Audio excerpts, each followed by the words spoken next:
Hey there, friends, and welcome to episode 238 of Just the Zoo of Us. This week I am joined by conservationist and co-host of Mutual of Omaha's Wild Kingdom, Peter Gros, to talk about the iconic red wolf and their ongoing recovery from the brink of extinction. We discuss the shifting landscapes and attitudes in wildlife conservation over the last few decades, the role that captive breeding and reintroduction have played in reviving nearly lost red wolf populations, what makes these iconic animals so special, why large predators are so integral to a thriving ecosystem, and so much more. I really enjoyed this conversation, and I think that you guys will too. Just the Zoo of Us presents Red Wolves with Peter Gros.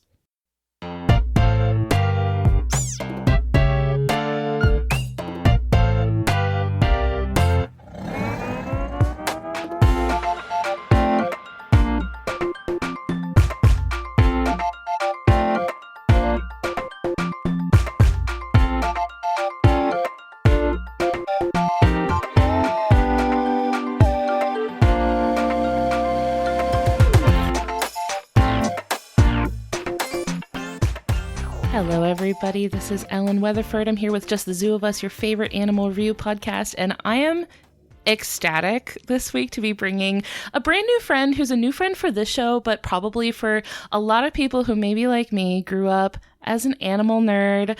Probably not a super unfamiliar voice to a lot of people listening. This is Peter Gros. Say hi, Peter. Hi, nice to be talking to all of you.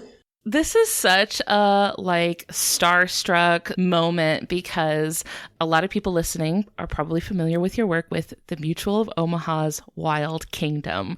For people listening who maybe like me grew up as animal kids and grew up with the incredible work that y'all have done, could you introduce yourself a little bit for our audience? Let our friends listening know what your career has been like that led you to this amazing conservation work that you do. Well, thank you. That's very nice to hear all those comments. I, too, as a teenager, was allowed to watch Wild Kingdom on Sunday afternoon, and that sort of set the hook for me to get interested in wildlife conservation as a career. Although I was fortunate enough to grow up in the Hudson Valley, surrounded by deciduous trees with a forest behind the house and a pond and a river. So early on, I was sort of hardwired to spend a lot of time in nature. Later on, as my career developed and I went to school to learn about animal behavior and husbandry, and it was then to quickly start work with other people in the zoo field. I joined American Zoo Association and got to know so many of their zoo directors and their biologists who just opened their doors to me and taught me so much that I can't say how fortunate I was to have so many people spend so much time with me. As a result of that, later on I was able to design what are now referred to as free-roaming displays, the first of which involved having exotic animals loose on islands and peninsulas, and then the people were in a cage. The people were, in a sense, caged in these 40-person Colorado River rafts, and so they got to view animals loose, seeing them in natural behaviors. And I think the animals got a kick of watching these caged up groups of people go by. You've made a human exhibit. Yes, I did. Yes, yeah. A hilarious human exhibit. Yeah. I wonder if the animals come gather around everybody come look, come look. It's our entertainment for the day. It's these strange bald monkeys that keep floating by. It is easy to anthropomorphize when you think of their point of view, what they get to see. Certainly not being bored with the changing audiences going by. But then fast forward to 1985, I was specializing in spotted and striped cats. They were all endangered at the time and happened to have the largest litter of tigers ever born. Wow. And we were concerned that the mother wasn't taking care of all of them. And she was one who had to have been hand-raised, so I could crawl into the den box and rotate the youngsters so they could all get the necessary colostrum. And this is pre-internet. Someone took a picture and it went on the wire. And I was invited to talk about tiger conservation on some national talk shows. And who was at one of them but Jim Fowler from Mutual of Omaha's Wild Kingdom. And at the time, Mr. Perkins, who we will talk much more extensively about, since we're talking about red wolves, and he and Mrs. Perkins are personally responsible for saving so many wolves from the brink of extinction, was quite ill. And he said, we're not looking for an actor, we're looking for someone who's involved with conservation who could help me co-host a little bit. And I said, let me think about that a little bit. Yes. So, really twisting your arm. Yeah, that's right. So that was the beginning. You mentioned that, this is something that you've been doing since at least 1985. This is a minute or two of work in conservation, and a lot has changed over that time. What are some conservation shifts that you've been able to witness in your line of work? Well, I think the attitude about wildlife has changed so much. I remember growing up watching wildlife shows, and the attitude of some people I would talk to is that, well, there's still lots of wildlife there. And sure, we have a few endangered species, but there's just an abundance of wildlife, and it's resilient, and it will return. Then came the time that I most clearly remember when our national bird was put on the endangered species list due to the use of DDT. And some of the rivers were getting so polluted they would actually catch fire. And the black-footed ferret was disappearing. And the list started gradually getting longer and longer. So our concerns grew more and more immediate about what to do. And I was proud to be a part of that, joining Mutual of Omaha and be able to share the stories of species that really needed our attention. So now the attitude has changed due to the internet, as well as the opportunity to talk about these highly endangered species, many of whom are new shows about. Mutual of Omaha's Wild Kingdom, which is, we've circled around completely. We're back on NBC on Saturday mornings.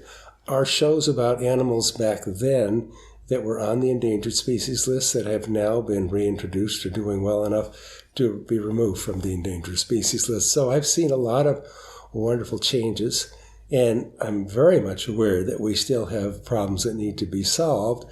But when I look back at the problems then, they seemed insurmountable. When I look at the problems we have now, I think a little at a time, if we all participate, we can solve them as well. As a Florida native, was born and raised, grew up in Florida, we have seen some big sort of, even just in my lifetime, alligators, right, have been ubiquitous. You can't throw a stone without hitting an alligator, but it wasn't always like that, right? Like, they were on the endangered species list too, and here they are. That's right. They were. Being from Florida, you can't look at a waterway without assuming there's an alligator in it. One of my very first shows on Wild Kingdom was in Grand Chenier, Louisiana, where they were raising alligators because this was in early 85, the same year they came off the endangered species list. And they were hatching out about 20,000 a year. It was so interesting to me because I was with Mr. Fowler, who had been around alligators his entire life, as we were out to film them at night. And the manner in which one would find them is we were with the biologists and the Department of Fish and Game and the researchers who shine lights down these long waterways. And what you see are rows of red eyes. It sort of looks like a small landing strip with lights, but those are all alligators. And basically what we would do is drift up slowly next to them. The lights would come on. Every mosquito in the state would come and decide that you might be dinner because you were lit with bright lights. That's the dinner bell, baby. That's right. That's the dinner bell. And then we would reach in, grab a small one, lift it into the boat, measure it, check its teeth, tag it, and then release it. So I was there sort of on the cusp, as you might say, when reintroduction of alligators was doing so well, and they actually got to come off the endangered species list. And it means so much to like a community's identity, right? When you can have such an iconic species that is so like ingrained in your understanding of your ecosystem where you live, and to see them like flourish and even come back from being in such a threatened state, it is like, it means a lot to the people who live in a place. And I understand that, well, maybe alligators predators, people that live in Florida can have a sort of distant appreciation of them. You can be like, I understand you're doing your thing in the water. I'm going to be up here on the land. We can love you from up here.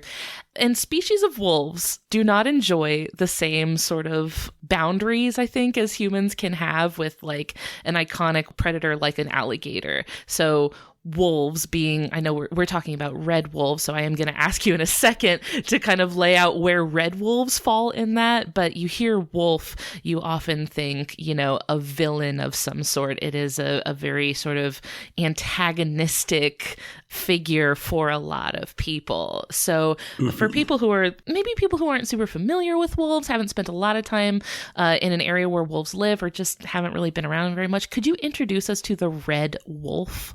Certainly, and I think that you set that up so well. However, there are myths, and the myths about wolves, including red wolves, have made it very hard for them to survive. I don't know how to break this to your younger audience, but Little Red Riding Hood wasn't always forthright about our wolves. It's a smear campaign.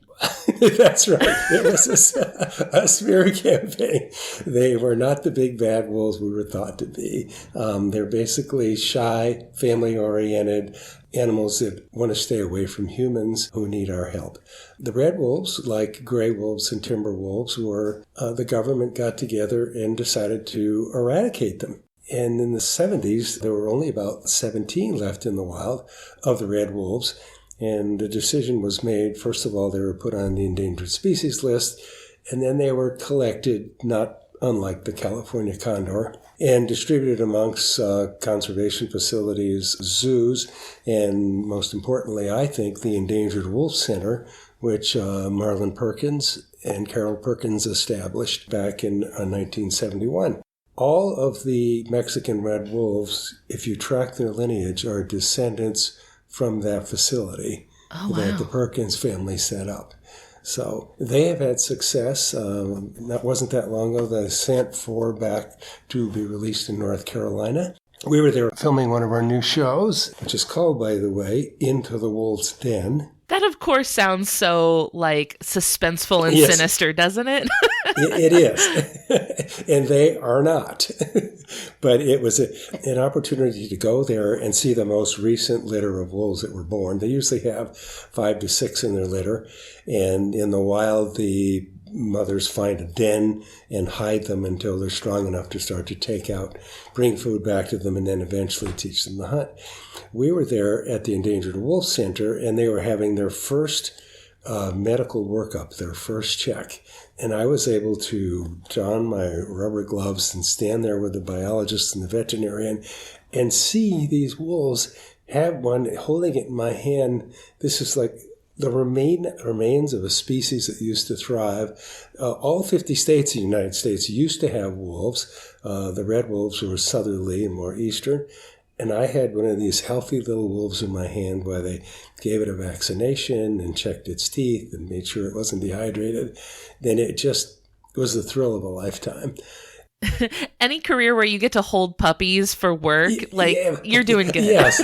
Puppies, and the icing on the cake is a puppy of one of the most endangered animals that someday can be released back to the wild, hopefully. So they all tested perfectly. They were in great health, and back they went. So you probably want to tune in and see that show on NBC on Saturday mornings, because it's a great story about the history of wolves, the wolves that are making a comeback, and the wolves at Yellowstone, of course, that has been such a successful reintroduction.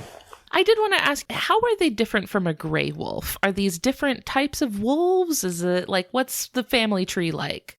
They are a subspecies, but they're much smaller. They're about 40 to 60 pounds, some more. They look a little bit like a coyote, which is a problem for them. They hunt in small packs. Occasionally, we saw a female in North Carolina that was out hunting alone.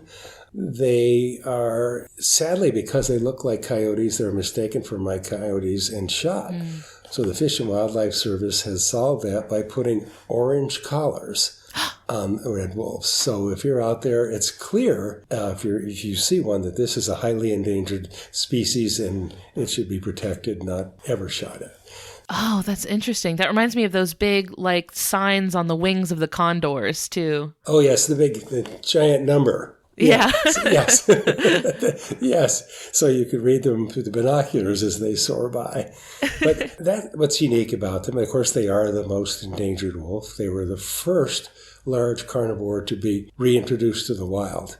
And that's being done quite successfully. So that was good for us all to see that we can do this with other species as well. And it can be a big ask sometimes because you do always, when in conservation, you have to navigate the human element of like getting the people on board with introducing this large carnivore, which, you know, for a wolf with as fraught a relationship with humans as wolves, it can be a real uphill battle. So I think it speaks a lot to the wolf that they are able to make it work anyway. It does. And that has a lot to do with zoos and nature and science centers and conservation centers about educating people about the facts about the wolves and not the myth about the wolves.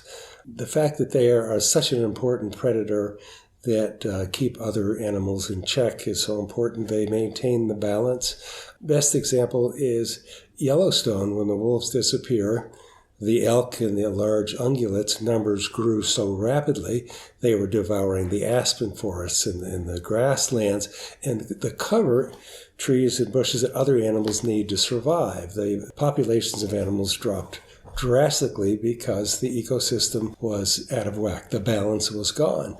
Along came the Canadian wolves that were reintroduced. As you've said, there are people know stories about the big bad wolves. They're concerned about them as a predator. And there are lots of stories about them having a problem with people who raise cattle and sheep and goats. And statistically, they affect less than 2%. They prefer and would rather go after wild animals.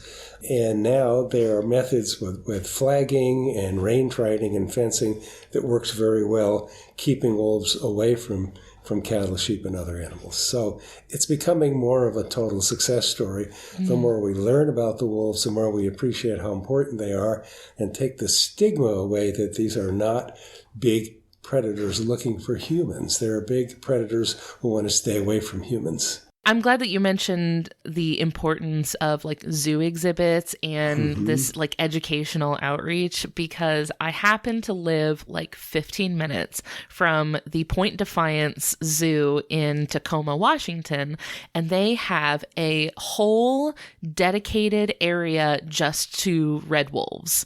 Like they have a red wolf exhibit that has like signage and really like timelines of red wolf conservation, like a whole part of the zoo that's just red wolves. It is so cool. They were in on the ground floor, one of the first zoos to establish the program. And we need many, many zoos to be involved. So if there is a disease, there's an issue, they're not all in one location. And also we need to keep the gene pool diversified as much as we can. So they do a wonderful job. It's a terrific zoo. If this is anyone's first time listening to this podcast, our fun thing that we do is we review animals by rating them out of 10. The first category is effectiveness. This is just physical adaptations, tools the animal has maybe built into their body or ways that their body has changed to help them thrive in their environment. What do you give red wolves out of 10 for effectiveness? For effectiveness, the fact that they've lost so much habitat, the fact that there's freeway development, the housing development, the fact that they're coming back at all and has survived, they get an 11 from me. We are so back. We are so back. Are we restricted to 10? No, absolutely not. No. Okay. I did want to come back to something that you mentioned a little while ago, because this is always something that I find interesting when you're talking about an animal that is reduced to such a tiny little population and then has to rebuild from that. You run into this problem of a genetic bottleneck, which if anyone's like unfamiliar with this concept, it is just when there's like not a lot of reproductive diversity in a population and you can become really vulnerable to like diseases or genetic problems. Does this seem to be something that has like impacted the red wolf population as it's rebuilding? Like how is that playing out for them? I think it's they are vaccinated when they're captively raised and then reintroduced. They're vaccinated against things that would be issues for them in the wild if they had not been. I think obviously anytime you have a population you're reintroducing, the more diverse the gene pool is, the better it is. But so far they seem to be doing great. Do you see any sort of like, I don't know, hybridization between like the red wolves and anything, or maybe like a closely related coyote or anything? Is that something that happens? I've heard of like coy wolves, so I don't know if this is something that happens with red wolves. That's an excellent question. And people at one point thought that maybe they had hybridized before they were thought to be put on the endangered species list. Through genetic testing, it was proven that they were, in fact, pure wolves. And then the decision was made, okay, let's go ahead and start raising them in captive situations to be released to the wild. Oh, cool. It gets into that sort of like really sticky question of like, what is a species? And it was a legitimate question. Now, they have similar habits. They live in the same range. They even look a lot alike. However, the testing showed back then that was not the case. You love to see it. You love to see science coming through. Yes, indeed. Yeah. You also mentioned that the red wolves are significantly smaller than like the gray wolves that you would see up farther north. Is this something that helps them where they live? Like what has caused them to be so much smaller? Well, they live in a much more climate-friendly area. It's not like Alaskan wolves dealing with below freezing temperature, or wolves living in Yellowstone or Wyoming or Montana or Minnesota. One of the few remaining places where wolves were existing. They're in a warmer, easier climate to live in. They blend where their small brown bodies blend perfectly with the habitat in which they have to survive. And they can get into the low grasses, into the brush, and hide their young in the burrows. So I think it serves them well. Did that make things a little bit frustrating on you as your job was to like find them? Oh, absolutely. Whenever we're filming wildlife, and it's so much different. We used to have build hides near water holes and set up cameras and spend hours and hours waiting for them to come and take a drink. Now we have motion sensing cameras that you can set up on a trail, and as the animal walks by, it captures a nice likeness. We have drones from a distance that we can film huge areas where you might see wolves. We have long lenses so you can zoom in, and oftentimes we're filming animals now that don't even know that they're being filmed. So you see realistic behavior that takes place naturally in the wild. So today's technology has really made filming that much easier and gives us more opportunity to educate people about the true facts and science of wildlife. Hey there, y'all. We are going to take a quick break to hear from a couple of our friends on the Maximum Fun Network. When we get back, we are going to talk ingenuity and aesthetics for red wolves, so stay with us. Hi, this is Biz, and this is the final season of One Bad Mother, a comedy podcast about parenting. This is going to be a year of celebrating all that makes this podcast and this community magical. I'm so glad that I found your podcast. I just cannot thank you enough for just being the voice of reason as I'm trying to figure all of this out. Thank you, and cheers to your incredible show and the vision you had to provide this space for all of us. This is still a show about life after giving life. And yes, there will be swears. You can find us on MaximumFun.org. And as always, you are doing a great job.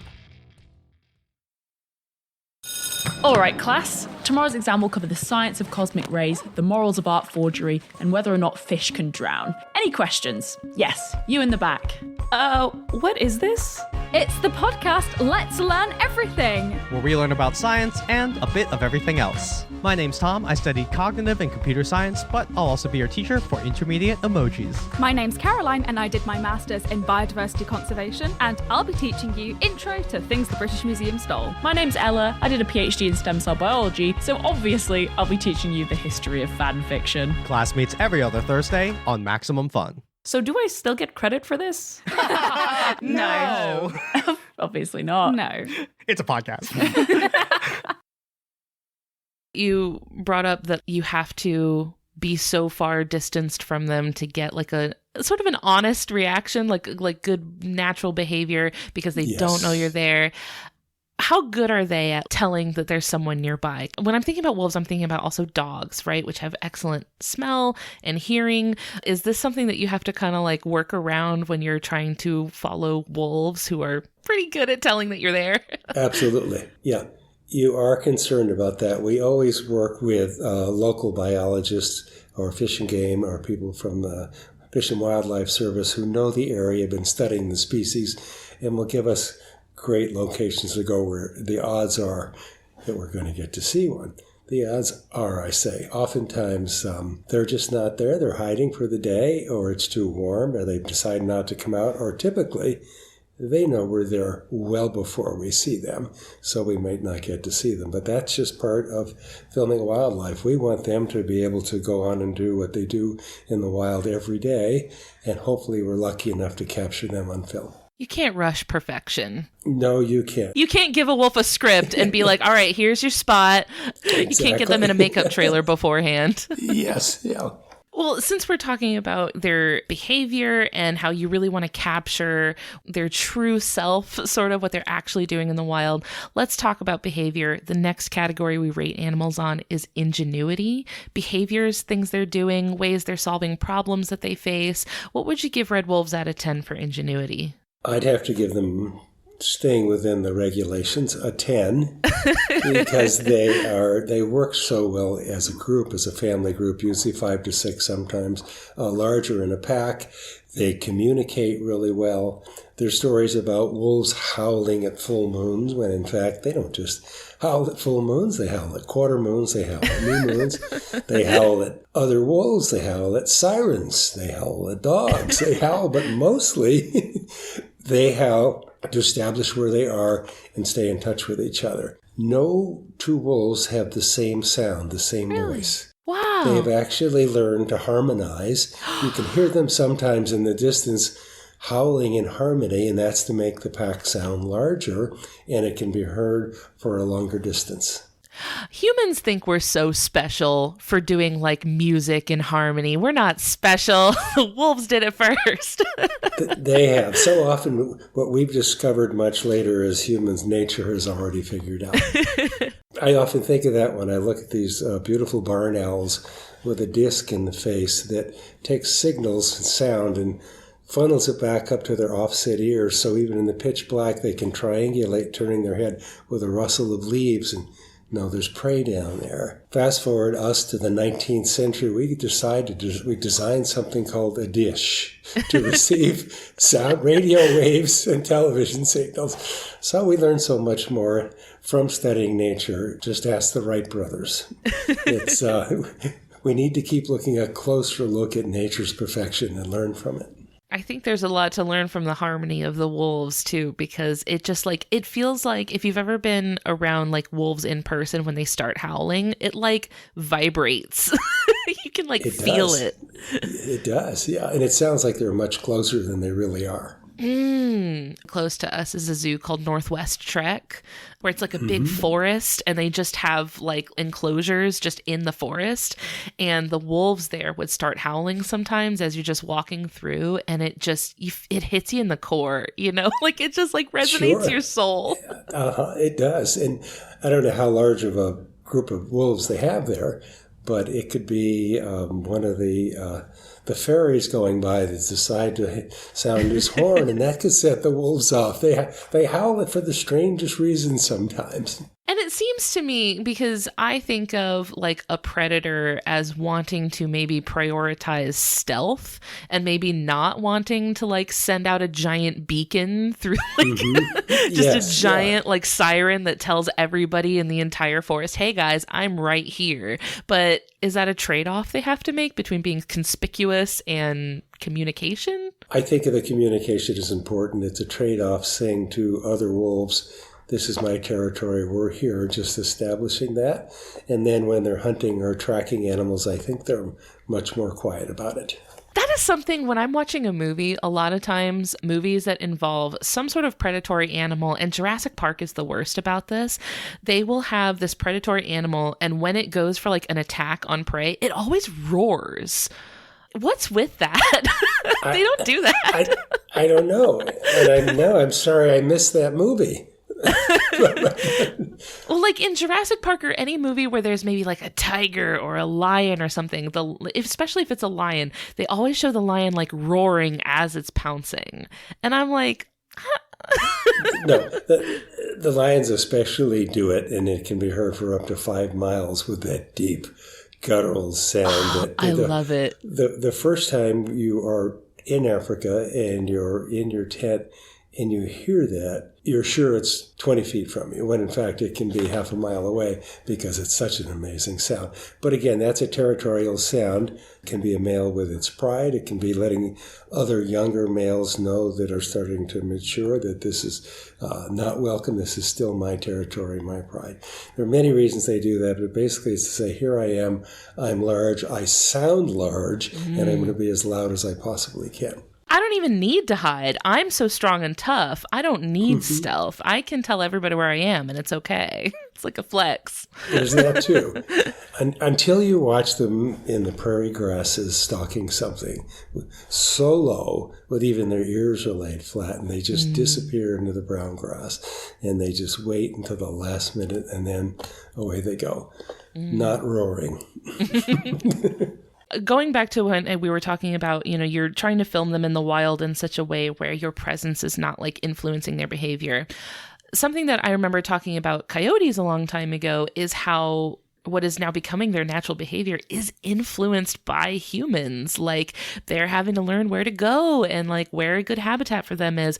In what ways have you seen the wolves sort of responding to the presence of humans? Because the humans are going to be there, right? You got to kind of learn as a wild animal how to sort of live around them. Have you seen red wolves sort of responding in their behavior to the presence of humans in their habitat? The little bit that I've seen, red wolves in the wild, they are like most wolves. They want to get as far from us as we can. Comparing them to what the problems that we have with coyotes is coyotes are abundant and have coming into sharing habitat with people.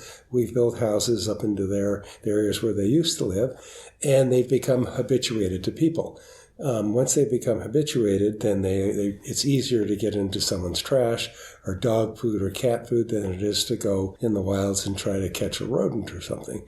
So our responsibility should be to know that whether it's coyotes, whether it's bears, whether it's small cats, always bring your pets in at night. Don't leave your pet food out. Always store your trash in a sealed lid. Anything that you leave out to an animal like a coyote, which has a great sense of smell, or particularly in bear country, 90% of the bear problems have to do with food being left out, food being available. The black bear stories you read about, where they come too close to people, typically is the scent. A bear has one of the most sensitive noses of all animals, and a stomach, to me, it seems like it is never, ever full. So, and once they associate people with food, they'll keep coming back in. And after you do this enough time, you really don't know what's going to become of that bear, because if they become too habituated, then they associate people with food, and then you've got a real problem bear. So I can't reiterate enough to people, whether you're in coyote country, mountain lion, bobcat, even smaller animals, do be sure and seal your food in bear-proof containers you can get. Even thinking if you're in your tent, you've put your food in a tree, or you put it in a bear-proof container, or in a bear box, a large metal bear box.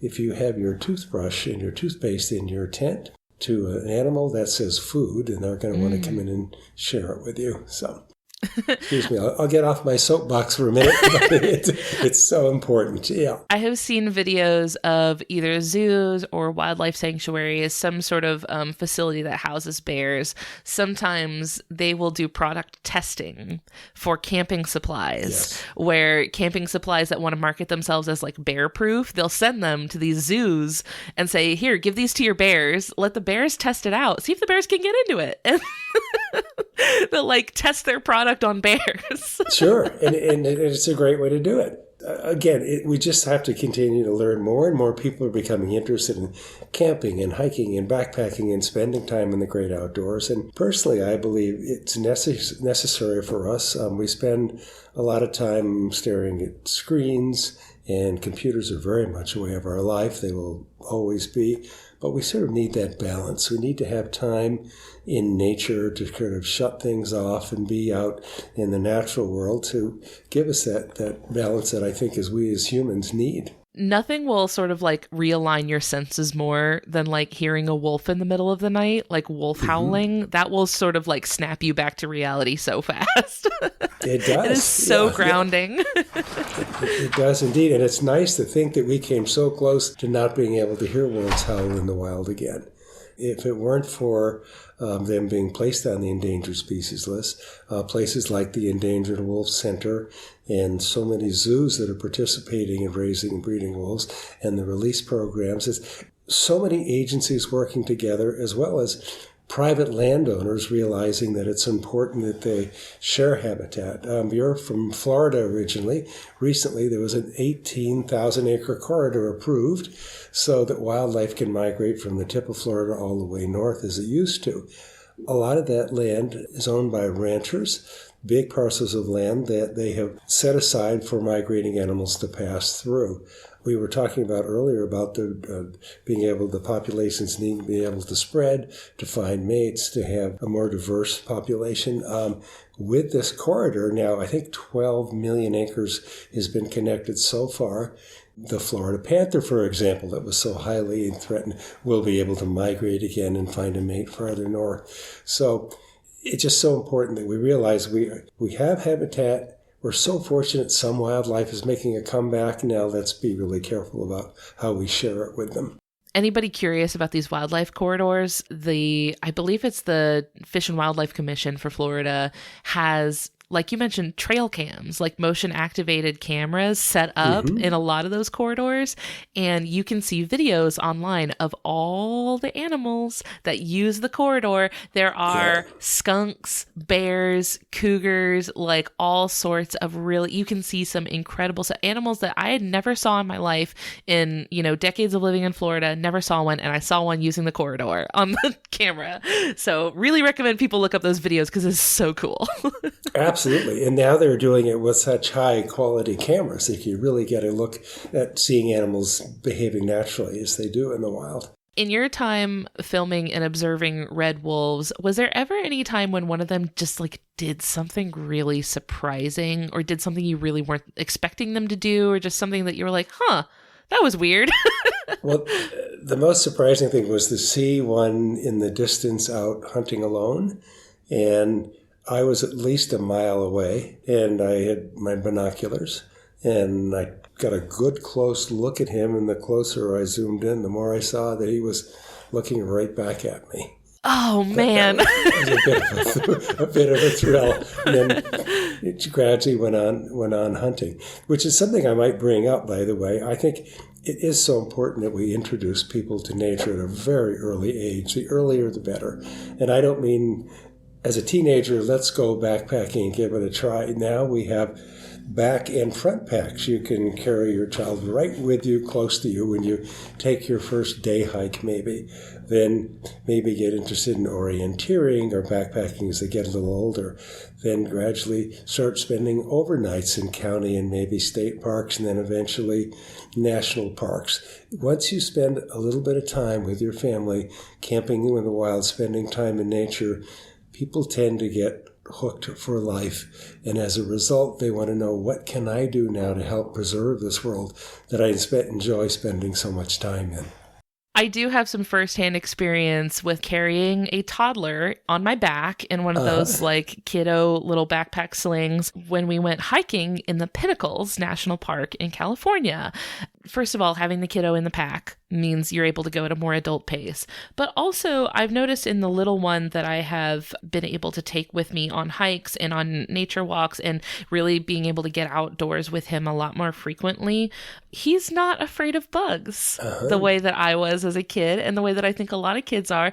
When he sees like a spider web, or there was a crane fly outside of our house the other day, he doesn't shy away from it. He doesn't go, ooh, and like run away from it. He gets as close as he can, and he just gets right up in it, and he goes, wow, look at all the mosquitoes in that spider web, and there's the spider. And like, you can really see like the love for animals and the love for nature like developing really early on.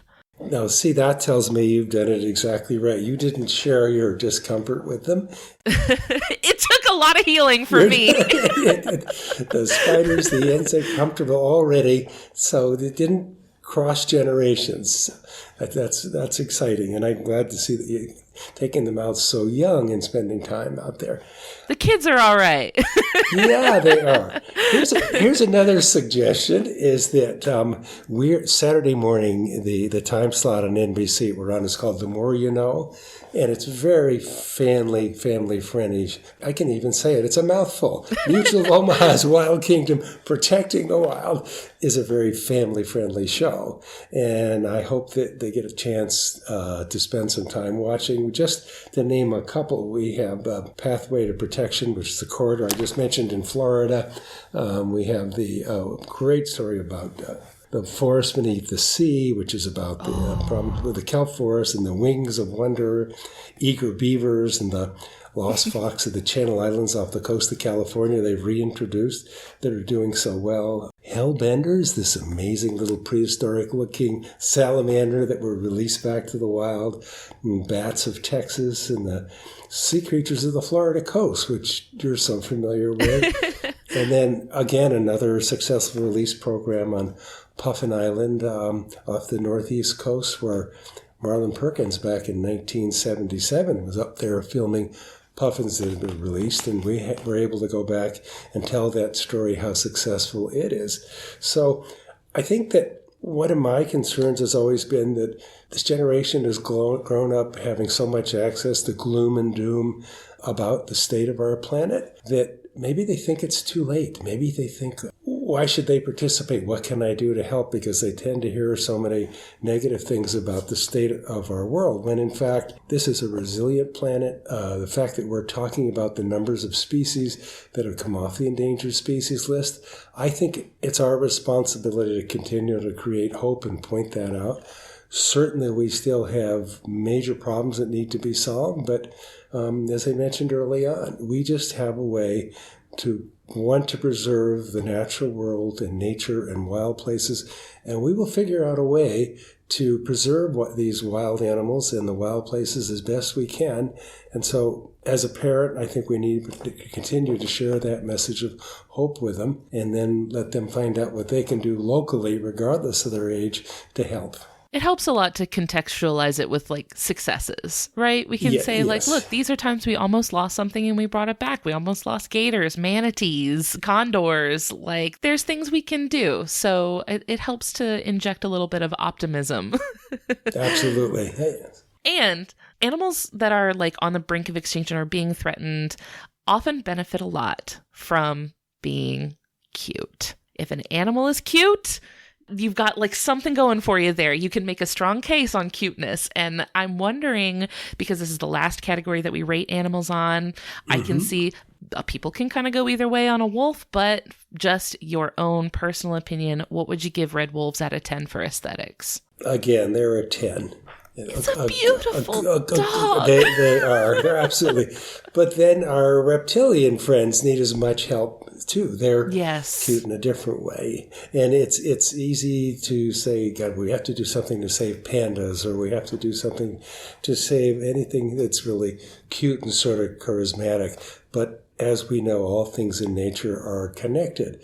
So if it's a horned frog that needs to be saved, or a speckled snake that needs to be saved, or even kelp forests off the coast that are being devoured by purple sea urchins. Well, the reason they are is the starfish that used to devour the purple sea urchins and keep that population in check needs to be reintroduced. And one of our shows is about that.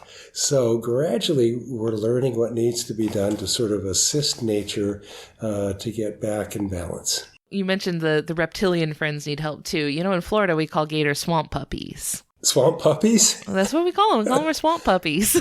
Because they got that kind of puppy dog face. You know what I mean? Like it's kind of a rounded, sort of soft. When you compare them to like a crocodile, they look a little bit more like soft puppy face. So there's the swamp puppies. I'm going to take a closer look next time. But it elicits the affection, right? And I almost feel like people, especially growing up with dogs and like people sort of like developing alongside dogs, maybe is working a little bit in the wolves' favor, because now we've come to associate that sort of like face with like, that's my dog. That's a face I like. So I'm wondering if the charisma of the wolf is being aided a little bit by our like relationship to dogs. I think so. I think that's part of it. Being that all dogs were descendants from wolves, I think there is a connection there. And the cute factor does certainly help. You're right about that. But I think also, most impressively, they were so close to becoming extinct, and how we changed our attitude from we need to eradicate these animals, these predators, to let's do whatever we can to be sure we make space for them and save them to share this planet with us. And like you mentioned in like the context of Yellowstone, right? Like the wolves they're not an island, right? They don't exist on their own. If you want to have the cute and fluffy wolf puppies, you have to also take care of the forest that they live in. And you have to kind of like make sure that they have a solid foundation to thrive on. Mm-hmm. So it's not just about the cute face of the conservation issue. It's about like the whole environment that they live in too. Right. And you see them as, yes, they are a cute face, and how do they affect the rest of it? Well, the beavers, they have sort of a cute face, but with the aspen trees and the softwoods that they like to build their dams with, when those disappear, the beavers are going to disappear. When the beaver ponds disappear, it's a nursery for literally hundreds of species of animals that come and hatch out their offspring there, and other animals that come and drink there.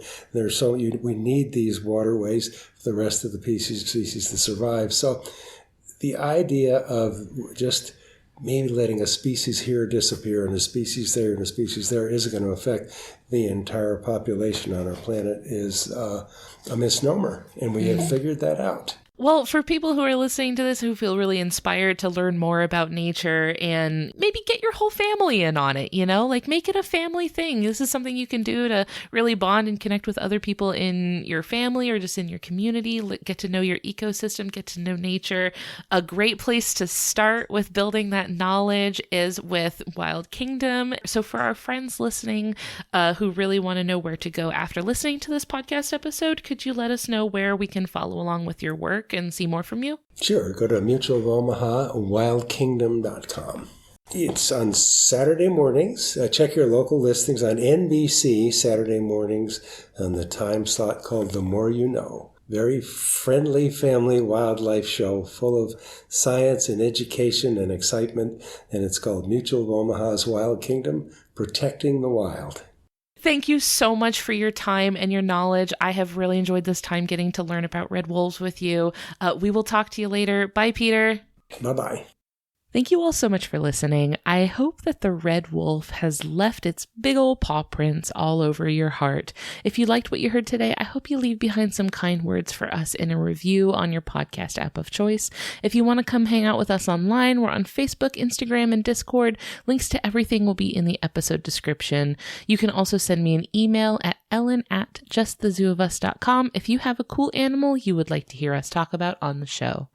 We would like to thank Maximum Fun for having us on their network alongside their other wonderful shows like the ones that you heard promos for here today. You can go check those out and learn more about the network and how you can be a part of supporting our show over at MaximumFun.org.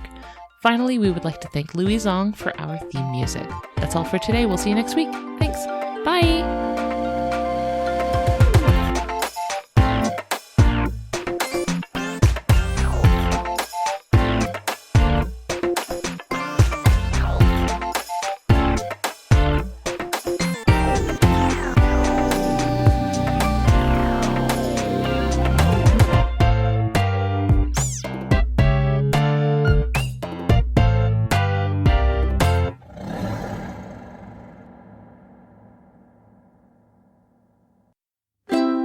MaximumFun.org. Comedy and culture. Artist owned. Audience supported.